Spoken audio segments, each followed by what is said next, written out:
السلام علیکم ورحمۃ اللہ وبرکاتہ۔ الحمدللہ رب العالمین والصلاة والسلام علی سید المرسلین وصحبہ اجمعین۔ اللہم صلی علی سیدنا شفیعنا مولانا محمد بارک وسلم، صلو علیہ صلاۃ وسلام علیک یا رسول اللہ، صلو علیہ صلاۃ وسلام علیک یا حبیب اللہ صلی اللہ تعالی علیہ وآلہ وسلم۔ باب العلم انواریہ ایجوکیشنل سوسائٹی و جامعہ انواریہ کے زیر اہتمام علامہ غلام رسول سعیدی رحمۃ اللہ علیہ کی لکھی ہوئی معرکۃ الآراء کتاب تبیان القرآن کا قسط وار درس بیاد شیخ الاسلام مخدوم جہانیہ جہاں گشت حضرت سید جلال الدین سرخ بخاری علیہ الرحمۃ و رضوان جاری ہے۔ انشاءاللہ آج کے سبق کا آغاز تبیان القرآن جلد نمبر 1 صفحہ نمبر 364 سے کریں گے۔ آیت نمبر سورہ بقرہ آیت نمبر 41 کی تفسیر چل رہی تھی۔ نقل کرتے ہیں کہ حافظ الحیثمی لکھتے ہیں، حضرت جابر ابن عبداللہ رضی اللہ عنہما بیان کرتے ہیں کہ حضرت عمر ابن خطاب رضی اللہ تعالی عنہ کو بعض اہل کتاب سے ایک کتاب ملی، وہ اس کو نبی صلی اللہ تعالیٰ علیہ وسلم کے پاس لے کر آئے اور اس کو نبی صلی اللہ تعالیٰ علیہ وسلم کے سامنے پڑھا۔ آپ غضبناک ہوئے اور فرمایا، اے ابن الخطاب، کیا تم اس میں متحیر ہو؟ اس ذات کی قسم جس کے قبضہ و قدرت میں میری جان ہے، میں تمہارے پاس صاف صاف دین لایا ہوں۔ تم ان سے جب بھی کسی چیز کے متعلق سوال کرو گے کہ تم کو سچی خبر دیں گے تو تم اس کی تکذیب کرو گے، اور جھوٹی خبر دیں گے تو تم اس کی تصدیق کرو گے۔ اور اس ذات کی قسم جس کے قبضہ و قدرت میں میری جان ہے، اگر موسیٰ تمہارے اس زمانے میں زندہ ہوتے تو ان کے لیے میری پیروی کے سوا اور کوئی چارہ کار نہ تھا۔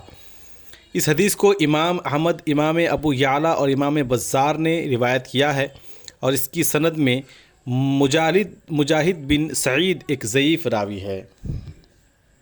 مجموع الزوائد جلد نمبر 1 صفحہ نمبر 174۔ امام احمد اور امام ابو یعلیٰ کی روایت کا متن وہ ہے جس کو ہم نے اس سے پہلے ان کے حوالوں سے نقل کیا ہے، اور دوسری روایت کا متن غالباً مسند بزار میں ہے۔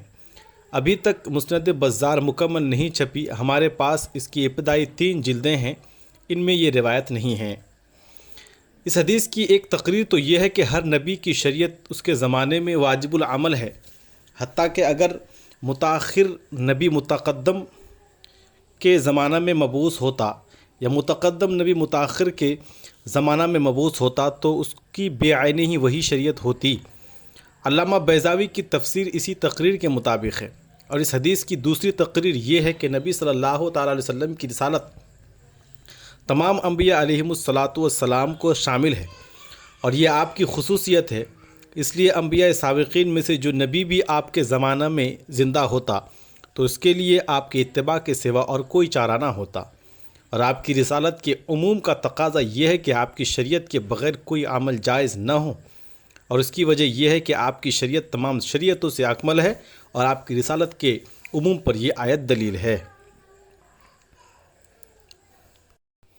وَإِذْ أَخَذَ اللَّهُ مِيثَاقَ النَّبِيِّينَ لَمَا آتَيْتُكُم مِّن كِتَابٍ وَحِكْمَةٍ ثُمَّ جَاءَكُمْ رَسُولٌ مُّصَدِّقٌ لِّمَا مَعَكُمْ لَتُؤْمِنُنَّ بِهِ وَلَتَنصُرُنَّهُ قَالَ أَأَقْرَرْتُمْ وَأَخَذْتُمْ عَلَى ذَلِكَ إِصْرِي قَالُوا أَقْرَرْنَا قَالَ فَاشْهَدُوا وَأَنَا مَعَكُمْ مِنَ الشَّاهِدِينَ۔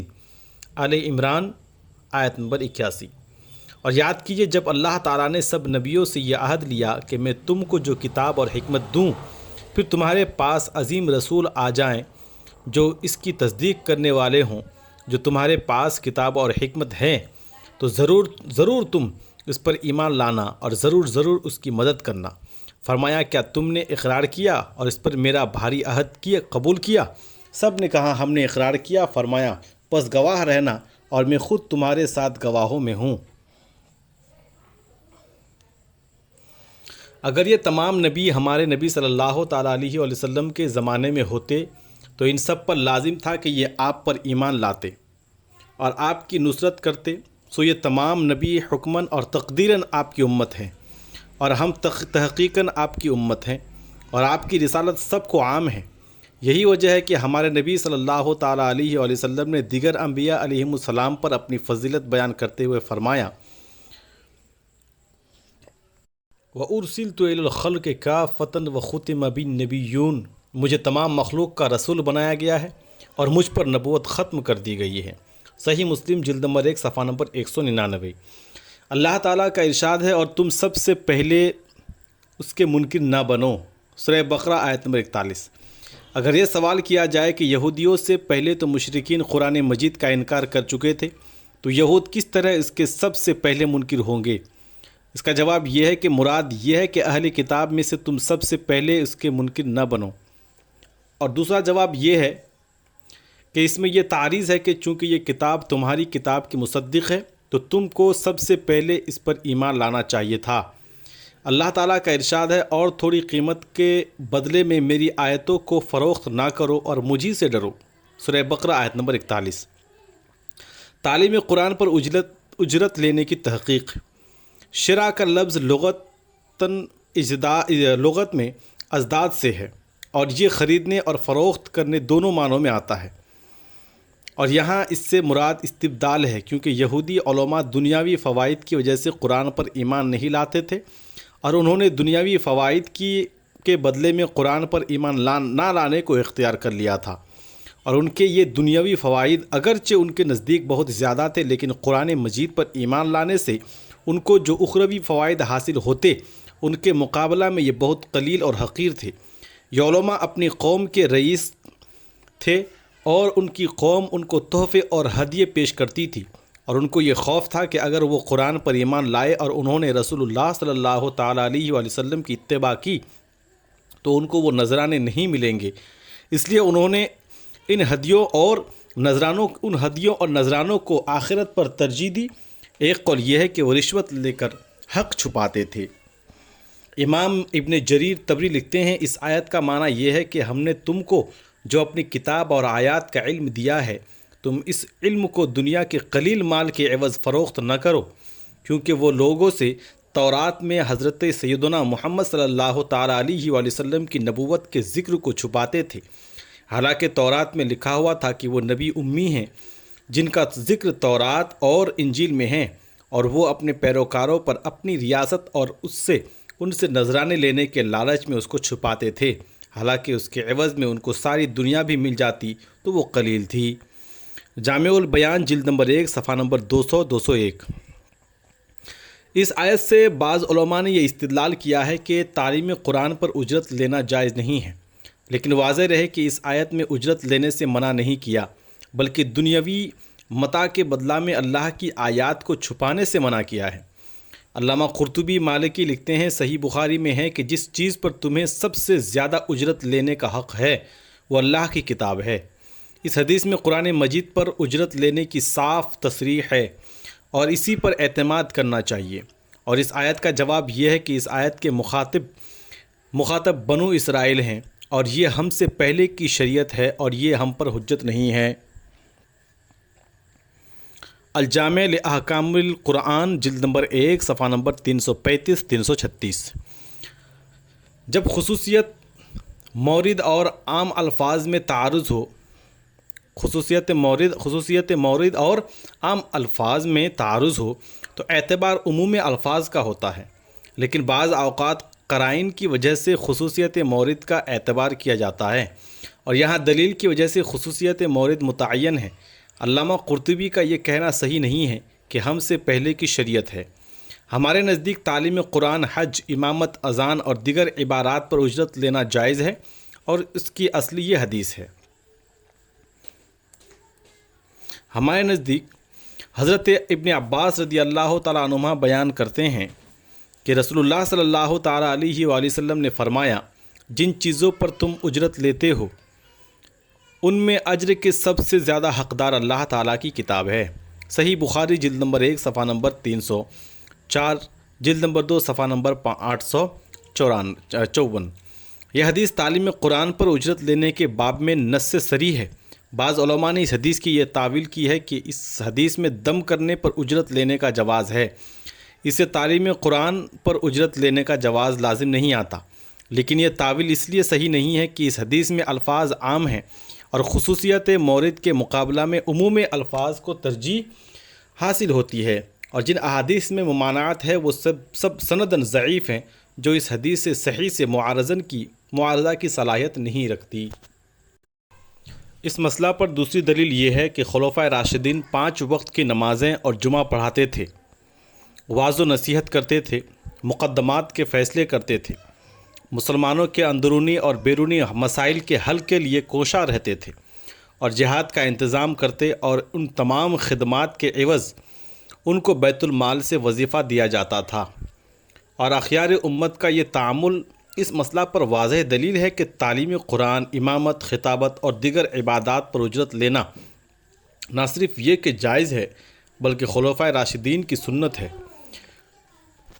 امام بخاری روایت کرتے ہیں، حضرت عائشہ رضی اللہ تعالی عنہ بیان کرتی ہیں کہ جب حضرت ابو بکر صدیق رضی اللہ تعالی عنہ خلیفہ بن گئے تو انہوں نے فرمایا، میری قوم کو معلوم ہے کہ میرا کسب یعنی تجارت میرے اہل و عیال کی کفالت کے لیے ناکافی نہیں تھا، اور اب میں مسلمانوں کے معاملات میں مشغول ہو گیا ہوں۔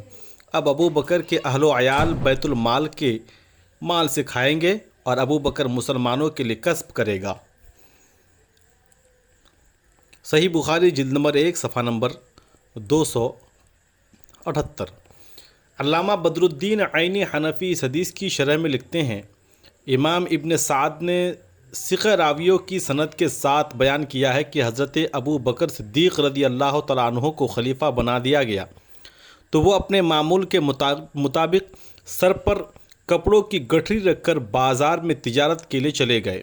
راستہ میں حضرت عمر ابن خطاب اور حضرت ابو عبیدہ بن جراح رضی اللہ تعالیٰ عنہ سے ملاقات ہوئی۔ انہوں نے کہا، یہ آپ کیا کر رہے ہیں؟ حالانکہ آپ مسلمانوں کے ولی مقرر ہو چکے تھے۔ حضرت ابو بکر نے کہا، اگر میں تجارت نہ کروں تو پھر اپنے عیال کو کہاں سے کھلاؤں گا؟ انہوں نے کہا، ہم آپ کے لیے وظیفہ مقرر کرتے ہیں۔ پھر انہوں نے ہر روز کے لیے نصف بکری مقرر کر دی۔ میمون سے روایت ہے کہ جب حضرت ابو بکر صدیق رضی اللہ تعالیٰ عنہ کو خلیفہ بنایا گیا تو مسلمانوں نے آپ کا 2000 درہم وظیفہ مقرر کر دیا۔ حضرت ابو بکر نے فرمایا، میرے اہل و عیال کا خرچ زیادہ ہے، مجھے اس سے زیادہ کی ضرورت ہے۔ پھر مسلمانوں نے 500 درہم کا اضافہ کر دیا۔ عمدۃ القاری جلد نمبر 11 صفحہ نمبر 185۔ نیز علامہ بدر الدین عینی لکھتے ہیں، صحیح بخاری کی اس حدیث سے معلوم ہوا کہ جب کسی عامل کے اوپر کوئی اور عامل نہ ہو تو وہ اپنی ضرورت کے مطابق بیت المال سے وظیفہ لے سکتا ہے، اور ہر وہ شخص جس کو مسلمانوں کے اعمال کی کوئی ذمہ داری سونپی جائے اس کے لیے بیت المال سے وظیفہ مقرر کیا جائے، کیونکہ اس کو اپنے اور اپنے اہل و عیال کی ضروریات کے لیے رقم کی احتیاج ہوتی ہے۔ کیونکہ اگر اس کو کوئی وظیفہ نہیں دیا جائے گا تو وہ بلا عوض مسلمانوں کے کسی کام پر تیار نہیں ہوگا، اور اس سے مسلمانوں کے اجتماعی مفادات اور مصالح ضائع ہو جائیں گے۔ اسی بنا پر ہمارے اصحاب نے یہ کہا ہے کہ قاضی کو وظیفہ دینے میں کوئی حرج نہیں ہے، اور قاضی شریح رضی اللہ تعالی عنہ قضا کا وظیفہ لیا کرتے تھے۔ امام بخاری نے رزق الحکام کے باب میں اس کا ذکر کیا ہے۔ پھر اگر قاضی ضرورت مند ہوں تو بیت المال سے اس کی کفالت واجب ہے، اور اگر اس کے پاس اتنی دولت ہو کہ وہ وظیفہ سے مستغنی ہو تو پھر اس کا بیت المال سے وظیفہ نہ لینا افضل ہے۔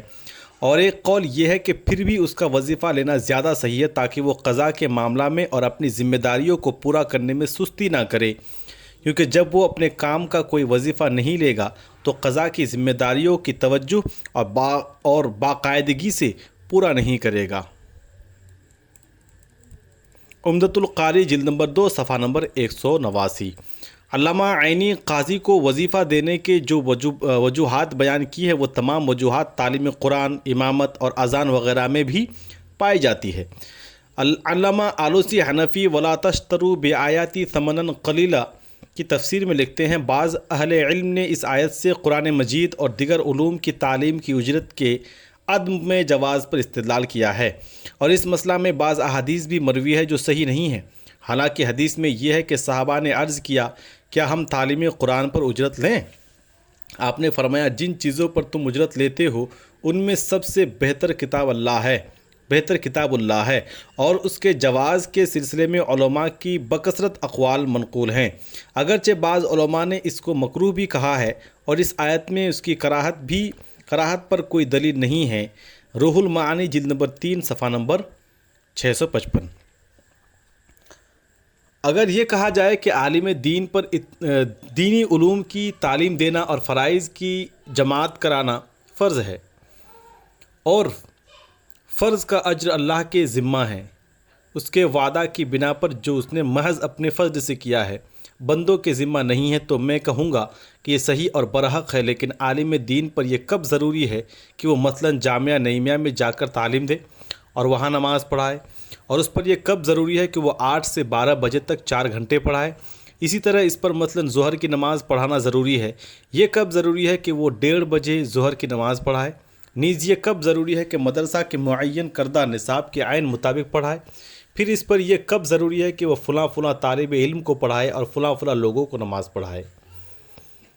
اس لیے جب کوئی ادارہ کسی عالم دین کو مخصوص مدرسہ کے مخصوص نصاب کے مطابق مخصوص طلباء کو تعلیم دینے کا پابند کرے گا، یا مخصوص مسجد کے مخصوص اوقات میں مخصوص لوگوں کو نماز پڑھانے یا اذان دینے کا پابند کرے گا، تو وہ معاوضہ ان خصوصیات اور تقییدات کے مقابلہ میں ہوگا، نفس عبادات کا معاوضہ نہیں ہوگا۔ اور نہ کسی عالم کو یہ خیال کرنا چاہیے کہ وہ ان عبادات کا معاوضہ لے رہا ہے۔ عالم کو جس جگہ جس وقت اور جن لوگوں کا پابند کیا جاتا ہے، وہ اسی جگہ اس وقت اور ان لوگوں کی پابندی کرنے کا معاوضہ لیتا ہے۔ اسی طرح یہ بھی کہا جا سکتا ہے کہ ان دینی فرائض کو ادا کرنے میں عالم دین جو وقت صرف کرتا ہے وہ معاوضہ اس وقت کا ہوتا ہے، ان عبادات کا معاوضہ نہیں ہوتا۔ یہ ان ذمہ داریوں کو ادا کرنے میں اس کی جو توانائی خرچ ہوتی ہے، یا معاوضہ اس توانائی کا ہے، ان عبادات کا معاوضہ نہیں ہے۔ یا جس طرح حضرت ابوبکر صدیق رضی اللہ تعالیٰ عنہ نے فرمایا اگر میں اس وقت کوئی اور ذریعہ معاش اختیار کرتا تو میری ضروریات کا کفیل ہوتا۔ اب مسلمانوں کے ان امور کی انجام دہی کی وجہ سے وہ اس کار معاش کو اختیار نہیں کر سکا، لہٰذا اس کے بدلے میں اس کی ضروریات کا خرچ قوم یا کسی قومی ادارہ پر واجب ہوگا۔ امام مالک اور امام شافعی نے اور ایک قول میں امام احمد نے عبادات پر معاوضہ لینے کو جائز کہا ہے۔ ہر چند کے متقدمین فقہائے احناف نے اسلامی فرائض کی بجا آوری پر اجرت لینے سے منع کیا تھا، لیکن اس کی وجہ یہ تھی کہ اس وقت علماء کے لیے بیت المال سے وظائف مقرر کیے جاتے تھے، لیکن اب جب کہ عمراء اور سلاطین نے علماء کی کفالت ترک کر دی ہے تو اب علماء کا اپنے فرائض منصبی پر اجرت لینا جائز ہے، اور متاخرین فقہائے احناف نے بھی اس کے جواز کا فتویٰ دیا ہے۔ علامہ بدر الدین عینی حنفی لکھتے ہیں امام خیر اخزا نے کہا ہے کہ ہمارے زمانہ میں امام، مؤذن اور معلم کا اجرت لینا جائز ہے۔ اسی طرح روضہ اور ذخیرہ میں ہیں، بنایا شرح ہدایہ جلد نمبر 3 صفحہ نمبر 655۔ علامہ ابو الحسن مرغنانی لکھتے ہیں ہمارے بعض مشائخ نے اس زمانہ میں تعلیم قرآن کی اجرت دینے کو مستحسن قرار دیا ہے، کیونکہ امور دینیہ میں لوگوں پر سستی غالب ہو گئی ہے اور اجرت نہ دینے میں حفظ قرآن کے ضائع ہونے کا خدشہ ہے۔ فتویٰ اسی قول پر ہے، ہدایہ آخرین صفحہ نمبر 303۔ علامہ بابرتی اس کی شرح میں لکھتے ہیں اس زمانہ میں تعلیم قرآن پر اجرت دینا جائز ہے، اور فقہا نے اس کے لیے مدت اور اجرت کے مقرر کرنے کو بھی جائز کہا ہے، اور اگر مدت مقرر نہ کی گئی ہو تو اجرت مثلی دینے کے وجوب کا فتویٰ دیا ہے۔ فقہا نے کہا ہے کہ متقدمین نے تعلیم قرآن مجید کی اجرت لینے سے اس لیے منع فرمایا تھا کہ پہلے معلمین کے لیے بیت المال سے وظائف مقرر تھے، اس لیے معلمین اپنی ضروریات اور معاش میں مستغنی تھے۔ نیز اس زمانہ میں محض ثواب کے لیے قرآن مجید کی تعلیم دینے کا بھی رجحان تھا، اور اب یہ بات باقی نہیں رہی۔ امام ابو عبداللہ الخیر اخزا نے کہا کہ اس زمانہ میں امام، مؤذن اور معلم کے لیے بھی اجرت لینا جائز ہے۔ عنایہ علی حامش فتح القدیر جلد نمبر 8 صفحہ نمبر 40۔ علامہ علاء الدین الحصکفی لکھتے ہیں اس زمانہ میں اجرت پر قرآن مجید کی تعلیم دینے، فقہ پڑھانے، امامت کرنے اور اذان دینے کے جواز کا فتویٰ دیا جاتا ہے، اور اجرت پر تعلیم دلوانے والے کو مقررہ اجرت دینے پر مجبور کیا جائے گا، اور اگر پہلے اجرت طے نہ کی گئی ہو تو اس کو اجرت مثلی دینے پر مجبور کیا جائے گا۔ در مختار علی حامش رد المحتار جلد نمبر 5 صفحہ نمبر 46۔ علامہ زین الدین ابن نجیم لکھتے ہیں علامہ ابن الشہنا نے کہا ہے کہ فقہاء مدارس سے جو وظیفہ لیتے ہیں وہ اجرت نہیں ہے، کیونکہ اس میں اجارہ کی شرائط نہیں پائی جاتی، اور نہ یہ صدقہ ہے کیونکہ غنی بھی یہ وظیفہ لیتے ہیں، بلکہ اس کی وجہ یہ ہے کہ فقہاء درس کی خدمت کے لیے اپنے آپ کو وقف کر دیتے ہیں، اس لیے یہ ان کی اعانت ہے، حتیٰ کہ اگر وہ کسی کام یا مشغولیت کی وجہ سے درس میں نہ آ سکیں پھر بھی ان کا وظیفہ لینا جائز ہے۔ بحر الرائق جلد نمبر 5 صفحہ نمبر 229۔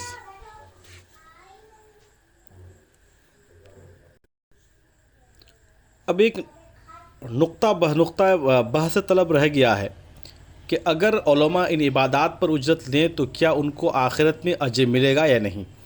میرا یہ گمان ہے کہ اگر علماء اس معاوضہ کو اپنی عبادات کا معاوضہ سمجھ کر لیتے ہیں تو پھر وہ اجر اخروی کے مستحق نہیں ہیں، اور اگر وہ یہ سمجھتے ہیں کہ وہ عبادات تو محض اللہ فی اللہ ہے، للہ فی اللہ ہے، اور وہ محض پابندی اوقات کا معاوضہ لیتے ہیں تو پھر ان کو اجر اخروی کی امید رکھنی چاہیے۔ اس مسئلہ پر سیر حاصل بحث اور جانبین کے دلائل پر تبصرہ ہم نے شرح صحیح مسلم کے 7ویں جلد میں کیا ہے۔ قرآن خوانی کے نذرانوں کے جواز کا بیان۔ بعض علماء نے یہ کہا ہے کہ میت کو ثواب پہنچانے کے لیے جو قرآن خوانی کی جاتی ہے، اس میں پڑھنے والے چونکہ پیسوں کے عوض قرآن مجید پڑھتے ہیں، اس لیے ان کو اس پڑھنے کا اجر نہیں ملتا، اور جب ان کو خود اجر نہیں ملتا تو یہ میت کو کس چیز کا اجر پہنچائیں گے؟ اور تعلیم قرآن کی اجرت کے لیے جو تعویلات کی جاتی ہے کہ یہ ضرورت کی وجہ سے ہیں اور قرآن خوانی میں کوئی ضرورت نہیں ہے، میں کہتا ہوں کہ ممانعت بعض احادیث کی وجہ سے بیان کی جاتی ہے۔ شرح صحیح مسلم جلد 7 کے آخر میں ہے، میں نے تفصیل کے ساتھ ان احادیث کا ذوف اور محمل بیان کیا ہے، اور جواز کے لیے صحیح بخاری کی وہ حدیث کافی ہے جس میں یہ ذکر ہے کہ صحابہ نے سورہ فاتحہ پڑھ کر دم کرنے کی اجرت لی، اور رسول اللہ صلی اللہ تعالیٰ علیہ وسلم نے اس پر یہ فرمایا کہ جن چیزوں پر تم اجرت لیتے ہو ان میں اجرت کے سب سے زیادہ مستحق کتاب اللہ ہے۔ صحیح بخاری جلد نمبر 1 صفحہ نمبر 304۔ ثانیاً ہمارے عرف میں قرآن خوانی سے پہلے اجرت طے نہیں کی جاتی، پڑھنے والے بغیر کسی مطالبہ کے قرآن مجید پڑھتے ہیں، اور پڑھوانے والے حسب توفیق کچھ خدمت کر دیتے ہیں، اور اگر وہ کچھ نہ دے تو کوئی ان سے مطالبہ نہیں کرتا۔ اور یہ کہنا کہ پڑھنے والے پیسوں کی نیت سے پڑھتے ہیں بلا وجہ دوسروں کے حق میں بدگمانی کرنا ہے۔ نیت کا حال اللہ کے سوا اور کسی کو معلوم نہیں، تاہم اگر یہ اصرار کیا جائے کہ نہیں وہ پیسوں ہی کی وجہ سے پڑھتے ہیں تو جن تعویلات کی وجہ سے تعلیم قرآن، امامت، اذان، خطابت اور تدریس کا معاوضہ جائز ہے، وہیں تعویلات یہاں بھی جاری ہو جائیں گی، اور ضرورت کا فرق اس وقت مفید ہوتا جب احادیث صحیحہ سے اس کی ممانعت ہوتی۔ اس کے برعکس بخاری کی حدیث صحیح سے اس کا جواز ثابت ہے۔ اللہ تعالیٰ کا ارشاد ہے، اور حق کو باطل کے ساتھ نہ ملاؤ اور دیدہ دانستہ حق کو نہ چھپاؤ۔ سورہ بقرہ آیت نمبر 42۔ یہودی کی تلبیس اور کتمان حق کا بیان۔ امام ابن جریر طبری لکھتے ہیں لفظ کا معنی ہے اختلاط، یعنی حق کو باطل کے ساتھ ملاؤ۔ ان میں سے بعض یہ کہتے ہیں کہ سیدنا حضرت محمد صلی اللہ تعالیٰ علیہ وآلہ وسلم مبعوث ہیں اور یہ حق تھا، اور وہ اس حق کے ساتھ اپنے اس باطل تعویل کو ملاتے تھے کہ آپ ان کی طرف مبعوث نہیں ہیں بلکہ ان کی غیر کی طرف مبعوث ہیں، اور یہ باطل ہے کیونکہ آپ تمام مخلوق کی طرف رسول بنا کر بھیجے گئے ہیں۔ ضحاک نے حضرت ابن عباس سے روایت کیا ہے کہ اس آیت کا معنی ہے سچ کو جھوٹ کے ساتھ نہ ملاؤ۔ ابن زید نے اس کی تفسیر میں کہا کہ حق سے مراد تورات ہیں جس کو اللہ تعالیٰ نے حضرت موسیٰ علیہ السلام پر نازل کیا تھا، اور باطل سے مراد وہ تحریفات ہیں جس کو وہ اپنے ہاتھوں سے لکھتے تھے۔ جامع البیان جلد نمبر 1 صفحہ نمبر 202۔ علامہ قرطبی لکھتے ہیں حضرت ابن عباس نے حق کو چھپانے کی تفسیر میں فرمایا، یہود حضرت سیدنا محمد صلی اللہ تعالیٰ علیہ وسلم کی نبوت کو چھپاتے تھے، حالانکہ ان کو یہ علم تھا کہ آپ اللہ کے برحق نبی ہیں اور آپ وہی نبی ہیں جن کے مبعوث ہونے کا ذکر تورات میں کیا گیا ہے۔ الجامع لاحکام القرآن جلد نمبر 1 صفحہ نمبر 342۔ اس آیت سے یہ استدلال کیا گیا ہے کہ عالم پر حق کا اظہار کرنا واجب ہے اور حق کو چھپانا حرام ہے۔ سورہ بقرہ آیت نمبر 159 میں حق کو چھپانے پر لعنت کی گئی ہے۔ امام ابو داؤد حضرت ابو ہریرہ رضی اللہ تعالیٰ عنہ سے روایت کرتے ہیں کہ رسول اللہ صلی اللہ تعالیٰ علیہ وسلم نے فرمایا، جس شخص سے کسی چیز کے علم کے متعلق سوال کیا گیا اور اس نے اس کو چھپایا قیامت کے دن اس کو آگ کی لگام ڈالی جائے گی۔ سنن ابو داؤد جلد نمبر 2 صفحہ نمبر 159۔ اللہ تعالیٰ کا ارشاد ہے، اور نماز قائم کرو اور زکوٰۃ ادا کرو۔ سورہ بقرہ آیت نمبر 43۔ زکوٰۃ کا لغوی اور شرعی معنی اور اس کے وجوب کی شرائط کا بیان۔ سورہ بقرہ آیت نمبر 3 میں نماز کا معنی، نماز قائم کرنے کی تفسیر اور نماز کی تاکید اور اس کے فوائد کے متعلق تفصیل سے لکھ دیا گیا ہے۔ زکوٰۃ کا لغت میں معنی ہے کسی چیز کا بڑھنا اور پاکیزہ ہونا، اور اس کا شرعی معنی یہ ہے نصاب کے مطابق جس مال پر 1 سال گزر گیا ہو اس مال میں سے 40واں حصہ کا کسی غیر ہاشمی فقیر کو اللہ تعالیٰ کی رضا کے لیے مالک بنا دینا۔ در مختار ارحام شرد المحتار جلد نمبر 2 صفحہ نمبر 24۔ زکوٰۃ مسلمان عاقل بالغ اور آزاد شخص پر فرض ہوتی ہے۔ اس کی فرضیت کا سبب ایسا مال ہے جو نصاب کے مطابق ہو اور اس پر 1 سال گزر گیا ہو اور اس مال پر کسی مخلوق کا قرض نہ ہو۔ اگر اس مال پر اللہ تعالیٰ کا حق ہو، مثلا اس کے ذمہ پچھلی زکوٰۃ ہے، نذر یا کفارہ کی ادائیگی ہو یا حج ہو، تو وہ زکوٰۃ کی ادائیگی سے مانع نہیں ہے، البتہ وہ مال اس کی حاجات اصلیہ سے زائد ہوں۔ حاجات اصلیہ میں اس کے اور اس کے بیوی اور بچوں یا اس کے بوڑھے ماں باپ کے کھانے پینے، علاج، کپڑوں اور رہائش کے اخراجات شامل ہیں، اور اسی طرح جو اس نے کسی کا قرضہ ادا کرنا ہے وہ بھی اس میں شامل ہے۔ ان چیزوں کے اخراجات منہا کرنے کے بعد جو رقم اس کے پاس بچے اور نصاب کو پہنچ جائے وہ اس پر زکوٰۃ واجب ہے۔ فقہائے اسلام کا اس پر اتفاق ہے کہ چاندی کا نصاب 200 درہم یا 5 اوقیہ چاندی ہے، جو 52.5 تولے یا 662.36 گرام کے برابر ہے، اور سونے کا نصاب 40 دینار یا 20 مثقال ہوتا ہے، جو 7.5 تولے یا 87.48 گرام کے برابر ہے۔ کرنسی نوٹوں اور مال تجارت کو چاندی کے نصاب کے تابع کیا جائے گا۔ نیز اللہ تعالیٰ کا ارشاد ہے، اور رکوع کرنے والوں کے ساتھ رکوع کرو۔ سورہ بقرہ آیت نمبر 43۔ باجماعت نماز پڑھنے کے فوائد۔ اس کا معنی ہے نماز پڑھنے والوں کے ساتھ نماز پڑھو۔ رکوع نماز کا ایک جز ہے، اور یہاں جز کا کل پر اطلاق کیا گیا، اور خصوصیت سے رکوع کا ذکر اس لیے فرمایا کہ یہودیوں کی نماز میں رکوع نہیں ہے، اور رکوع کرنے والوں کے ساتھ رکوع کرو۔ اس کا مطلب یہ ہے جماعت کے ساتھ نماز پڑھو، اور اس لیے فرمایا ہے کہ یہودی الگ الگ نماز پڑھتے تھے تو ان کو جماعت کے ساتھ نماز پڑھنے کا حکم دیا تاکہ ان کو جماعت کے ساتھ نماز پڑھنے کے فوائد حاصل ہوں۔ جماعت کے ساتھ نماز پڑھنے کے حسب ذیل فوائد ہیں۔ تنہا نماز پڑھنے کی بنسبت جماعت کے ساتھ پڑھنے سے 27 درجہ زیادہ ثواب ہوتا ہے۔ ہو سکتا ہے تنہا نماز پڑھنے والے کی نماز قبول نہ ہو اور جماعت میں کوئی ایسا مقبول بارگاہ ہو جس کی وجہ سے سب کی نماز قبول ہو جائے۔ تیسرا فائدہ، بعض لوگ قرأت صحیح نہیں کرتے یا طمانینت اور اعتدال سے رکوع اور سجود نہیں کرتے۔ تنہا نماز پڑھیں گے تو ان کی نماز ناقص یا باطل ہوگی اور جماعت کے ساتھ نماز صحیح ادا ہو جائے گی۔ چوتھا فائدہ، جماعت کے ساتھ نماز پڑھنے سے کسی شخص پر بے نمازی ہونے کی تہمت نہیں لگائی جائے گی۔ اور یہ معلوم ہو جائے گا کہ کون شخص اللہ کا فرما بردار ہے اور کون شخص نافرمان ہے۔